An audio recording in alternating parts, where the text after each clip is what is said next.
Man, what is happening, my YouTube family? It is your boy B New coming at you once again. Just had to chime in on a couple of things. I mean, I don't know if any of you saw it yesterday, but Stephen A. Smith had a terrible take. Now, a lot of times I agree with Stephen A. Smith, and sometimes I don't. But for the most part, Stephen A. tried to keep it real, and I mean, he has a right to his own opinion, but at the end of the day, I just think he had a horrible take. And the take was saying that he blames LeBron James for players wanting to team up with other star players. He blames LeBron James for that. So let me break you off something here proper, Stephen A., on that horrible take and just give you a brief history lesson. So you act like LeBron James created the first super team. That's what you act like. Now, you might want to say LeBron James was the first player to create a super team. Well, we all heard that narrative before. We heard Shay Sharp speak on that narrative. You heard me speak on that narrative. And although while I do agree with that narrative, you have to look at it from a higher vantage point too. So don't act like LeBron was the first splash big name free agent that went to another team. LeBron James was not, because if you want to go back and look at it, free agency, the Oscar Robertson rule didn't go into effect until 1976, 2 years after the Big O retired, and he fought hella hard and paid the way for players to even have a right to have free agency. And at the time, it was a majority white league when all of these articles and rules were passed in the NBA and the collective bargaining agreement when they had to go before Congress in the committee just to be able to have this lawsuit passed in order to have rights to have free agency. So big shouts out to Oscar Robertson for being able to become who was the first minority president of the NBA Players Association during the time where African-American players were still the minority in the league. So shouts out to the Big O for doing that and paving the way first and foremost. So anyway, even though he didn't get to reap the benefits of it because he had retired in 76, but nonetheless, let's just speak of the first big name free agency I'm going to speak of is Kareem Abdul-Jabbar. Now hold your horses. I know everybody gonna run to Google and understand, because you might not be up on your history. And of course, all my young people who watch, maybe I give you a little history lesson on it as well. So basically, Kareem was technically not a free agent because everybody knew that the rule that got passed and the free agency was going to start in 76. So Kareem, being the noble person that he is, he knew he didn't want to be in Milwaukee. He knew he didn't want to be in a blue collar town. Kareem had played basketball in UCLA, where he had won 4 championships at UCLA, building them into the dynasty that they were. Probably Kareem was considered the greatest of all time at the time, and still considered greatest of all time by many, even to this day. He's definitely in that conversation. But what I will say is Kareem went to the Milwaukee office and told them, listen, I'm out of here. Even if I had to sit out a year because the collective bargaining agreement allowing you guys to hold me as because you're the team that drafted me, then that's what I'll do. And I'll do that, and then I'll make my move to LA and play the next season. So that's what I'm going to do. I'm not going to stay. They wanted to entice him and say that they can win some championships, but go look it up in history. You'll see that there was a lot of events, even in that last season, with Kareem breaking his hand by punching the wall out of frustration. Sound familiar? Sound familiar? But that was a crazy season. But ultimately, they could not convince Kareem to stay, so they pulled off the trade, and they got 4 players for Kareem. And at the time, that was considered a very good deal. They got, I want to say, 2 players and 2 draft picks. But of course, Milwaukee ultimately lost that trade because the Lakers and Kareem ended up with multiple championships, and the Milwaukee Bucks during that span ended up with 0, as we all know. So now you might say, well, he didn't go form a super team, or but you got to realize there were great players that were still on the Los Angeles Lakers team when he went there. And speaking of great players that were still on the Los Angeles team, when another big free agency hit the market, a free agent player who left, Shaquille O'Neal, when he left Orlando to go out to play for the Lakers, because he had a sour relationship, and I believe was jealous of Penny Hardaway and all the attention that Penny Hardaway was getting in all of the commercials. Of cartoons, little dolls, making the money off the shoes, everybody penny this and penny that. And I think, you know, he let his ego get in the way, because I feel like if Shaq had stayed in Orlando, they would have had titles to come. But that's a story for another day. But Shaq still went to LA, where they had still had Nick Van Exel, who was a perennial all-star, still had Eddie Jones, who was a perennial all-star, and they still had Cedric Ceballos, who was a damn good, solid, and well-respected player at the time in the NBA. And then let's not to mention, even though he didn't know it, but they did have the young rookies of Kobe Bryant and Derek Fisher on the team, who people did not know yet would exceed to be great as they were. But we all know what they end up doing with Eddie Jones a couple of years later. Lakers Nation, you guys know what they did with Eddie Jones in that trade, but we won't talk about that either. But the point that I'm trying to make is free agents has always left and went to another team. Because Michael Jordan didn't do it? See, the thing about it is, so that just proves that LeBron is so great, because Stephen A. and everybody else put him on a pedestal that's way up here. You put him on a pedestal that's so high that if he leaves his team, then, oh, he did something, he created a super team. Well, why in Bosh? Why you ain't blame Bosh? Why you not blaming Bosh? Didn't he leave and was a free agent and joined the team too? Oh, because Bosh not that great. Bosh here. LeBron here. So you want to blame LeBron? No, both of them were free agents and exercised their right. Which leads me to Kevin Durant.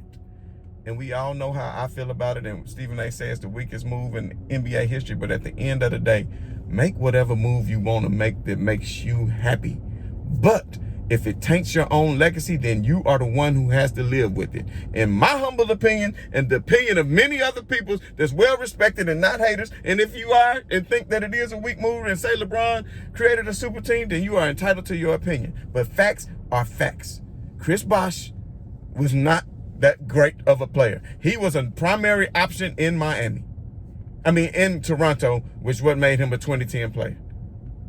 When you're a primary option on a team, you can be a primary option on a terrible team. What did the Timberwolves do with Kevin Love when he was the primary option? What was Toronto really doing?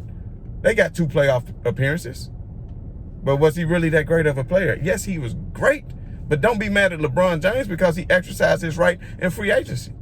Now, had his ownership and front office surrounded him with players that were of a great level, then LeBron James wouldn't have had to leave. But let's just be honest. LeBron James was reigning terror on the East and the league, and was taking trash to the finals, and was reigning terror on the Detroit Pistons. And then Boston saw they weren't going to be able to do nothing. And then you could say Kevin Garnett started this. He had a no-trade clause. Everybody want to say KD was traded. Yes, he was technically traded because he had a no-trade, but he had a no-trade clause, so he didn't have to be traded. He wanted to be traded. He wanted to go to play Boston, and I honestly wish he had did it sooner. He wasted years away in Minnesota for what? If KG had went to a team sooner with Paul Pierce in their younger days, instead of, no offense to Antoine Walker, then you would have saw some championships out of Boston. Then Boston would have had more much championships as LA. I guarantee you that, with a prime KG. KG was still prime, but he just wasn't that prime killer KG that you don't know about. Because a lot of people say, well, Tim Duncan this and Tim Duncan that. Oh, he's the greatest power forward of all time. Listen to me. Tim Duncan wasn't just giving it to KG when they played the Wolves. Tim Duncan team was giving it to KG.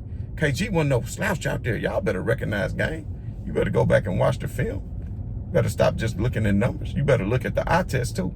But the point that I'm trying to make is, all kinds of free agents have left to the market. So we talking about, and these other 2 players that I named are top 10 greats of all time. Kareem Abdul-Jabbar and Shaquille O'Neal. You understand what I'm telling y'all? So Kareem Abdul-Jabbar and Shaquille O'Neal. Steve Kerr was a free agent, even though he wasn't one of the greatest in the leagues, but he signed with the Bulls and helped them win championships. Did he not? Steve Nash was a free agent. He left Dallas and went to Phoenix and won 2 MVPs. Was that a big deal? But you want to say formed a super team. But what's your definition of a super team? D-Wade was damn near on his last legs. What happened as soon as LeBron left? They didn't make the playoffs that next year. They did not make the playoffs that next year. Then D-Wade went to Chicago, and we all know what happened. That didn't work out. Then he tried to go to Cleveland. That didn't work out. Then back to Miami. So you saw D-Wade was at the end of his career, while LeBron is still going.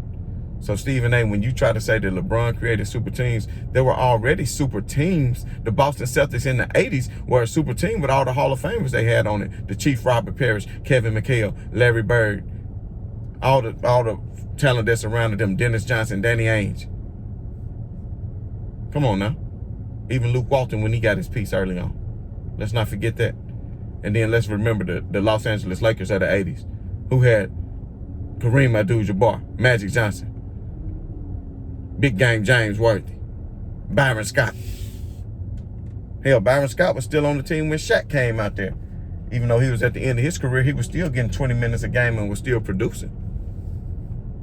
So Shaq can go somewhere in free agency. Why? Because somebody went with LeBron? Nobody went with KD, but y'all give him hell. But the only difference between KD move, and I will say this, and it's not KD, the difference between KD move and LeBron move is KD joined the team that just beat him, who he was up 3-1 against, who had the greatest regular season record of all time. When LeBron went to Miami, what was their record prior to him getting there? When LeBron went back to Cleveland, what was their record prior to him getting there? Oh, he added Kevin Love. Whoop-de-damn-do. They could have kept Wiggins and the outcome would have been the same. Hell, it would have been the same. Kevin Love wasn't shit. What is Kevin Love doing now? Somewhere raping somebody with all this damn money he getting. Not raping in a literal term. Sorry, YouTube. I don't want y'all to pick up on that. I'm talking about as far as taking money from them. I'm talking about killing their ass. You understand what I'm saying? Taking all their money. But anyway, let me get back to the main point of the status. So, Kevin Love, I mean, that wasn't a super team with LeBron James and Kyrie Irving. It was a hell of a good team because you had LeBron and Kyrie. LeBron and any other superstar is going to be a damn championship team. Look at LeBron and AD. All he needs is one other person. Look at Michael Jordan. Y'all think Michael Jordan didn't recruit Dennis Rodman? He wasn't calling him up on the phone, but they brought it to Jordan. Hey, this is what we want to do. This is how we got to go out and get Dennis Rodman. You know what I mean? This is what we got to trade for. Can you handle? Yes. Why was Jordan flying out to Vegas? Please, Dennis. Dennis, come on back, man. I can't even beat the Clippers without you. You better go back and watch The Last Dance again. He was so mad because Scotty was hurt. And when Scotty was missing all them games, plus when Dennis was out, Dennis got ejected from a game and they got their ass whooped by the Clippers. And Jordan said, please, Dennis, please. You can't be getting kicked out like that. I can't do it by myself. Which he know he can't do it by himself, but at least he admitted. You understand what I'm saying? But for Stephen A. Smith to say that, what about Dwight Howard as a free agent? What about Pau Gasol? What about, these are big name players. Dwight Howard, hell, been passed around more times than a blunt. Dwight Howard been passed around more times than a damn backwood. Look at Shaq. How many times did Shaq lead teams? Nobody giving these players hell. I mean, hold on. What about when Charles Barkley ran down there with Houston with Clyde the Glide with hot damn Hakeem Olajuwon and couldn't get it done? Was that a super team? What about Karl Malone and GP, Gary Payton, the Glove joined the Lakers with Kobe and Shaq? Was that a damn super team? I need somebody to help me out right now. I need somebody to help me out. Was that a super team? Stephen A. Smith, you shouldn't talk about things to which you don't know what you're talking about. Stephen A. Smith, you just really need to quit it. I mean, because what you're saying don't make sense. You want to blame LeBron. If anybody, you need to blame Kevin Durant, because Kevin Durant is the one who made the weakest move in NBA history and did that. But at the end of the day, I don't hate on Kevin Durant for that. It was within the ramifications of the league. The thing you're trying to do is be the best team you can be and get the best players. You act like Kevin Durant joining LeBron or somebody. That's why at the end of the day, ain't nobody scared of no damn Nets. Who the hell scared of them? What Jeannie Buss say? Bring it! Who's scared of the Nets? Kevin Durant, hell, he on practice half the time. He's not even available on the court. And speaking of Kevin Durant, the Durantula, the Graham Reaper, the Slim Sniper, the Easy Money Sniper, the B2B, whatever you want to call him. Kevin Durant, hot damn it, my boy. What is going on with you and Michael Rappaport? What is going on with you and Michael Rappaport, man? I'm trying to figure this one out. So, Michael Rappaport. Oh, y'all, I'm going through a flood, y'all. Michael Rappaport and Kevin Durant got into a heated exchange yesterday on Twitter. I'm sure everybody else saw it on Instagram or whatever. But the thing that really kills me is, why in the world did Michael Rappaport? Now I'm not taking KD's side on this one, because there were some things said, because it shows his sensitivity. Like, why you so mad? But the thing is, if they had that kind of banter between them in their DMs, to me, it seems like Kevin Durant must have felt comfortable with instant messaging this man, a direct messaging this man, and saying the things he said, because they probably talk shit back and forth all the time. And that's what Kevin Durant said. So I don't understand why Michael Rappaport would post something on the internet to show everybody else. To me, it was just a sucker move. I'm sorry. I'm just gonna go ahead and have to say it was a sucker move. Like, I don't agree with some of the, let me say this, YouTube. I don't agree with some of the derogatory language that Kevin Durant used. And I also think that he got thin skin or whatever, why he stays so mad. Like, you think people don't defame LeBron James all the time and talk so much junk about LeBron James, but LeBron James got thick skin. That's what makes LeBron James a boss player. Like, he's sitting around, like, LeBron James is old and wise beyond his years. He only a few years older than Kevin Durant, but you got to think about it. LeBron James got millions of dollars as an 18-year-old. Hell, I got a 22-year-old, a 21-year-old, an 18-year-old. I got hella kids. So what I'm trying to tell y'all is, if my 18-year-old son got millions of dollars, I don't care whether it was from hooping or whatever it was, I could only imagine what he would go out and begin to do with it. Just to have, especially without having solid parents there in his life. So for LeBron James to be able to imagine an 18-year-old getting millions of dollars from Nike before even playing a game, and then millions of dollars in your first year of your contract, and making all of this money, but still having the dedication and strength and fortitude to stick hard to your profession and to be the one who people claim that you were going to be. That takes hard work, dedication, and that's why I pay respect to somebody like a LeBron James, because of all the work that he puts into it, because sometimes that shit might motivate me to get out and run a couple of miles. I got bad knees, so I can't always do it, but you might see some other players and what they willing to put their body through. Even when you watching football, you say, damn it, well, that make me want to, let me get up and go do something. Let me get out and be active. But at the end of the day, I might have ranted a little bit about people changing moves and wherever they was going. That's all good. But at the end of the day, move wherever you want to. That's why it's called free agency. That's why it's called free agency. And for anybody who already gonna be in my comments saying that I'm bashing KD, you probably didn't make it to this portion of the video, because I'm not back rolling from what I'm saying. I can still say that was a weak move only because you joined the greatest team in NBA history. But at the end of the day, if that's what you want to do, then go ahead and do it. But just know that your fans are going to see a difference. And I'm gonna reference the Rocky movie like I did before. Even when Rocky had left when Rocky 5, when he had left the title vacant, and then the guy came along and won the title, it didn't mean nothing when Tommy Morrison won it, because he hadn't beat nobody. You didn't beat Rocky. You could say you beat LeBron, but you beat LeBron with all your homeboys. That's like KG talking crazy, talking about he made LeBron quit. Well, look who you had on your team. It was you, Ray Allen, Paul Pierce, Rondo, Big Baby, all these players that you had to stop LeBron James, and a lot of subpar players. So you can brag about it and say you made him quit or pack his bags or whatever, but what did he make you do? You packed your bags straight to Brooklyn. But anyway, back to that Michael Rappaport tip. Like, to me, like I said, that was a bad move by Michael Rappaport to do that. Like, don't air your dirty laundry. What go on between that? If you want to see it like that, then you should have told Kevin D. If you were scared and didn't want to fight him, just say, look, man, I don't want no smoke. Matter of fact, me and you don't even have to be cool anymore. Or hell, just block him. And then Kevin Durant would see, that, that you just don't want to be his friend, and he'll probably move on. I mean, are you really that scared that you got to put it out here to make sure that he don't have them hands for you? If that's the case, then it is what it is. But Michael Rappaport, I'm not gonna side with you like that, because I'm never the one who believe in airing dirty laundry on the internet. Sometimes things just have to be left. Sometimes things just have to be left in behind closed doors. And the thing about it is, you brought this up a whole year later. Why you just not? So obviously something else must have happened. You know, something else must have happened for you to bring this up a whole year later. So the whole story is not coming out, but I'm sure it will be. KD's not speaking too much on it.